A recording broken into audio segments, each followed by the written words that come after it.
Welcome to our State of the City show. I'm Georgia CLEMSON, and I have two of the most important guests that we've ever had on our set.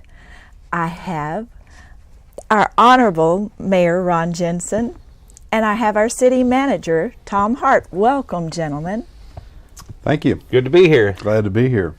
I know that you have lots of information for us, and for our viewers who couldn't be at the State of the City event, which happened to be fantastic. Thank you. I think that you should give them some of the information that you shared with us. Sure. Go right ahead. My goal this year at the State of the City was to kind of give an overview of how Grand Prairie really is a thriving city, open for business. You know, some of us in Grand Prairie are sometimes we're harder on ourselves than our neighboring cities are. Grand Prairie is a first ring city. We have to remember that. What's a first ring city? First ring city are those cities that built out around Dallas-Fort Worth first. We all have real common older neighborhoods, older citizens because we've been here the longest. That would put us in the categories of Garland, Mesquite, all the first cities. The first ring cities have similar demographics. Sometimes we try to compare ourselves with a Colleyville, a Southlake, a Frisco. We're not those cities, never will be. But inside of Grand Prairie, we have great community. We have pockets where our demographics will compare to any other city, and that's the point I was trying to get across is we are open for development. State Highway 161 opening, the frontage roads along I-20 and I-30, although opening later than any other city around us, give us tremendous opportunities for development. So that was, Georgia, that was the gist I was trying to get across is, come on, let's quit beating ourselves up. We are who we are. We ought to love who we are. What other city can you go to where you go to a coffee shop and you see somebody that you went to school with that's still here in Grand Prairie? Cities outside of the first ring of cities, people move in from all over. You'll go to the coffee shop and they'll be from Wisconsin, they'll be from California. Now, of course, we have people in our great city from out of state and from other cities, but time and time again, you know this, you'll go to the grocery store and you'll see people that you've known for years. That's what makes us great. We just need to get a better attitude about ourselves and move forward. And that was the main point I was trying to get across. Yes, and you did it very well. I believe that the economic development that you're mentioning, we've gotten some recently that you might want to mention. Well, we have. Of course, a big grocery store chain bought some land up at the corner of Camp Wisdom and Lake Ridge. They're going to build out within the next 2 years. We've had one of the best apartment complexes come in because of the summit and because of the 161. Their statement to me was someone can move into the apartments there at 161 and be in Plano or North. You know, 161 opens up the whole DFW area for anybody who wants to commute. And folks, people do have to commute to work nowadays. So there's just a lot of new development and more things on the horizon. Yes. And why don't we ask Mr. Hart a couple of things? Mr. Hart, first of all, how long have you been with the City of Grand Prairie? Georgia, finishing 15 years. 15 years. Wow. But let's talk about the state of the city this year. What do you think is the most exciting thing on the horizon, or it could be something that we've accomplished just recently? Well, we've been so fortunate. We've got to build all these great projects, but one of the things that still excites me is when we drive around the community, you can get places now. It seemed like a number of years ago we had so many thoroughfares, if you remember, that would go part way and then stop. And we have really, through the council's effort and the staff's effort, made a diligent effort to get that completed. And I think we have as good a road system now within our system. I I don't know who would compare with us. I mean, our road quality is great. Ron McCullough and his crew utilize that sales tax that our citizens have given us, that 1/4 cent, and they keep our roads maintained just excellent. Now, I'm not saying every road's just perfect, because Right. we are an older city Right. in areas, as the mayor said, but I'm proud of our thoroughfares. I'm proud of our road system, and then what led into a lot of your speech the other night was some of those roads that we're now finishing are opening up economic development. So that's something I just love. And the speaking of 161, now that is complete as it is, correct, with all the frontage roads? But It is. how about I-30? Well, Mayor, you want to cover that? You did a great job on that other night. So. Great. Sure. I'd like to go back into a little history too. Okay. If you go back, 161's been on the books for decades, 4 decades, and it was hung up legally. And when it finally got the approval to go forward, the state said, if you're going to wait on us to build it, it's going to be a long time. Mm-hmm. And all the cities along the 161 corridor, every one of us decided that we would support a tollway on it to get it open. The requirements were it had to have frontage roads, so our citizens, local citizens, could get around without paying the toll. That's how I come to work every morning. I go to Starbucks, then cut over, get on 161, run by Dubisky. If I'm in a hurry, I'll hop up on the tollway, get off, go to work on Jefferson Street. But if I'm not in a big hurry, I just stay on the frontage roads. But the other point is, we negotiated very hard with NTTA and RTC and said, if we're going to have a toll road coming through the city, we need to get what's called near neighbor money. It's kind of spin off money because there was going to be an upfront concession payment made to the region for use because they were going to be able to get the rights to build 161 and maintain it and charge for it.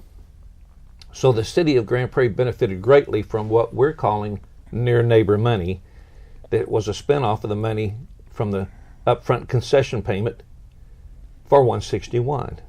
What are we doing with that upfront payment and the near neighbor money? Well, that's allowing us to build the frontage roads on I-20 and I-30. And that's where just the main thing we're doing with it. There were some other projects that we were able to do, but so let's talk about I-30. Those of you that have been here as long as Council Member CLEMSON and I have know why I-30 does not have frontage roads. That's because back in the day it was the turnpike. My goodness, for years after it was not a turnpike, we all called it. Get on the turnpike, go to the turnpike. People would look at us, what are you talking about? Well, those of us that are old timers, we knew it was the turnpike. They did not allow frontage roads, very limited access to turnpikes back then. So what happened, we built up to the turnpike with a lot of housing, and it prevented some, and it still today prevents frontage roads from going all the way east to west in Grand Prairie. However, we do have pockets and stretches where we can build frontage roads, and they're on the books. Some are already finished on the east side of Beltline, east of Beltline, or nearing completion. West of Beltline, we're fixing to break ground, which will go from Northwest 7th to Beltline, so to give us some access next time you drive to Dallas. Anywhere along I-30 that has frontage roads, development has come. Mm-hmm. Developers don't look and say, well, no, I'm going to skip Grand Prairie. They've skipped Grand Prairie because there was no access. Right. In time, we will get access. Between Dallas, Fort Worth, and Arlington, we will have the only available dirt along I-30 to build on. People, it will develop. Now, it may not develop tomorrow, but it will develop. Let's hop out to I-20. There's some available land out there that people have held on to for years and still hoping that someday they will get frontage roads. And there's going to be 2 great areas. Both of them are from 1382 Beltline going west, both on the north side and the south side of I-20. Again, opening for development. Look at the development that we've already received west of Great Southwest along the frontage roads. The outlet mall would have never been able to go in there had it not been for the frontage roads. Longhorn Harley, and of course the upcoming new Dairy Queen. But frontage roads will make a significant impact. Let's fast forward 5, 6, 7, 8 years. 360 has finally been put to bed as far as finishing it down all the way to 287. Our critical need was getting past the intersection of Camp Wisdom. That is such a backup. So terrible for our citizens, the citizens that live in South Arlington and the whole city of Mansfield to get home in the evenings on Highway 360. The contracts are going to be put out for bid here pretty soon this year, and we'll start turning dirt on 360, the expansion of 360, which will still have frontage roads. Again, it'll have the frontage roads that are there now will remain free frontage roads. The main lanes from where it stops now will be tolled all the way to 287. If you look on the east side of 360, north of the church and south of our big retail development there at Camp Wisdom, there are pockets of development there. 40 acres at Lynn Creek Mildred Walker Parkway. If you go down a little further, there's another pocket of 60 or 70 acres. We will have development all along. So again, I'm saying the future is bright for us for development. Many of our cities to our neighboring cities don't have developable land for houses. We do. We have a lot of developable houses, land for housing. Yes. So future's bright, and we're in a good time, good position. The economy's bouncing back. It's one thing to have the economy bouncing back. It's best to have it when you have things to sell. Absolutely, absolutely. And can you give us maybe a target date on when the I-30 frontage roads or I-20 will be completed?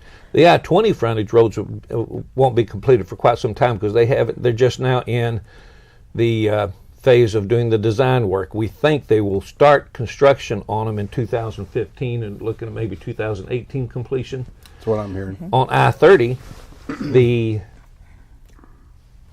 south side where the parking lot is due to open up any time now, and the north side they're west of Beltline, I'm saying within the next 12 months. Yes. Then you go over to Northwest 7th, we're thinking it will be completed. Tom, I don't remember the dates, Georgia, but it will be done before we hop down and do the one at I-20. I think Northwest 7th is next. Yes, but I'm not. They may run about the same time. They may. So I'm thinking by the 2018, all of them will be open. Some before then, but kind of look at the 2018 as all the frontage roads along I-20 and I-30 should be open. I know all of our citizens, the reason I ask is I know all of our citizens are very eager to see that economic development come along those corridors, but it has to be complete. Before we can sell it, get it done. The developers, of course, start asking questions, and of course, we're not the landowner. The city's not. We set the zoning requirements, and but the landowners along there are anxious, and are, of course, wanting to sell their lands to good developers. We'll try to assist them any way we can. Right. That's wonderful. I wanted to ask you also, we've talked a lot about our southern part of the city and all the new development. How about maybe some of our older neighborhoods, maybe the Dalworth area? Is there anything going on there? Well, the new rec center is due to open up. When is this summer? Yes, I believe this summer.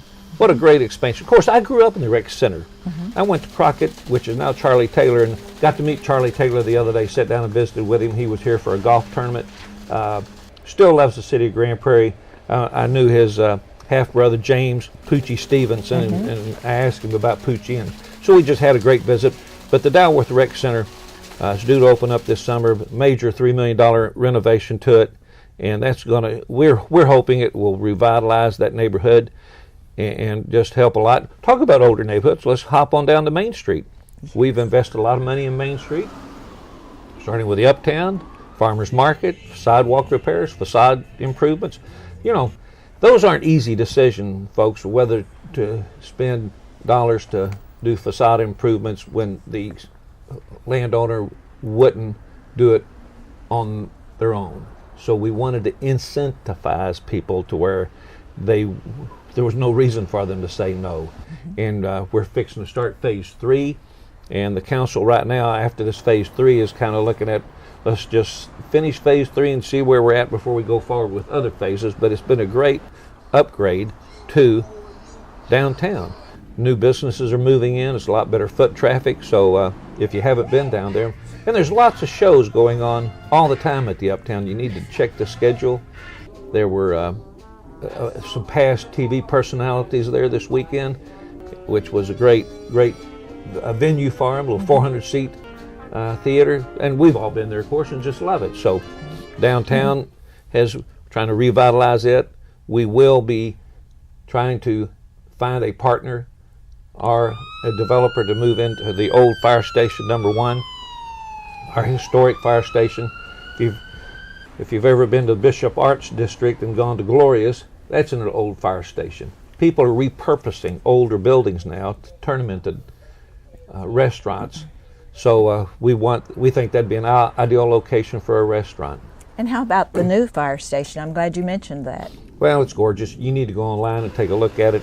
It's right, again, for those of us that are old timers, right where Red R used to be. And Red R burned down many a year ago, but it's down kind of across the street from fire station number 1, but a little bit further west.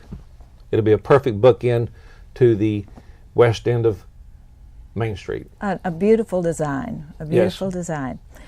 And Mr. Hart, why don't you tell us something about our award-winning parks and some of the plans going on there? I'd be happy to. Going back, I guess before my time, Grand Prairie was known for a great park system, and I guess like a lot of cities went through financial issues, and it kind of went down, and then fortunately through the use of our extra sales tax that we have, that extra penny that we've used, I think, very effectively in this community, we started a kind of a rebirth of our park system, and I think it's unparalleled now. I mean, I think the proof's in the pudding that we won the National Gold Medal, which is the most prestigious award a park system can get, and what's the value of that? I mean, the award's not the issue. What the issue is that we are working to create a quality of life in Grand Prairie. I guess the best example I would give is, when I take my granddaughter to one of our parks, that's quality of life. And when we're out there enjoying that, that's something special. We think that's one of the ingredients that makes Grand Prairie a place that people want to live. We're seeing our home values increase. We've got our new construction starting to pick up again. We're over a house a day now that people are buying, building, and they're coming in. And we think it's things like our parks and our amenities and our services, our schools now that are making the difference. And one of the next projects that's been in our master plan is a project we're calling the EPIC, and it will be kind of the sister project to the summit. May I use your term, Mayor? The other night, if you heard the mayor talking about it, he coined this, and it's really great. It's the EPIC will be the summit on steroids. I like that. That was well said, by the way. So I'm saying it, but that was his. The EPIC is going to be a project that can change lives, just like we've seen at the summit. People's lives have been changed. That's the same thing we want for the EPIC. The EPIC's going to be for all ages. It's going to be a very, very large project. I don't know how it's going to be yet. It may be a couple of buildings, adjacent. It may be one big structure. We don't know. We haven't got into the architectural yet. But we do know it's going to be an amazing facility. It's going to touch all ages. It's going to have an indoor and an outdoor water park. That is something that our city doesn't have. As large as we are, our aquatic program has been very lacking as far as our park system. We've got the old hole-in-the-ground pools that back, when we grew up, that was all there was. But now the kids want more, and not just kids. I mean, what we've found from doing our research is that people of all ages like water parks. They like taking their kids, even older, young adults like going. So we think this is going to be an amazing facility that's going to have a draw for our community that they're going to love. And then the rec part of the facility is going to be, we think, like nothing else in the country. It's going to have amenities that will go beyond your traditional rec center.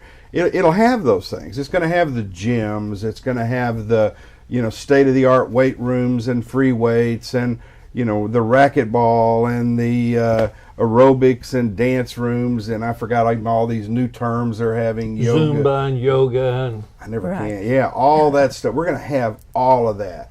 But we're going to have exciting stuff, climbing walls, indoor play areas for kids where families can come down here. We're going to put a library component in there because we think the library is part of the fabric of the community, and we want this to be a central drawing place.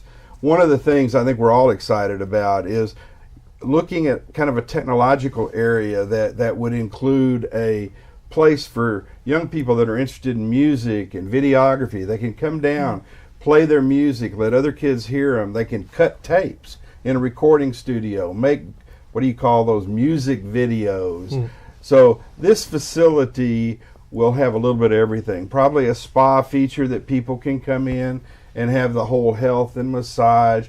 And then the outside will have amenities, a playground, continuation of the trail around the lake, tying into additional trails, an amphitheater, a playground that may take many years to finish build out, because even though this sales tax we're going to ask people to revote will let us do a huge part of the project, some of it will be staged in.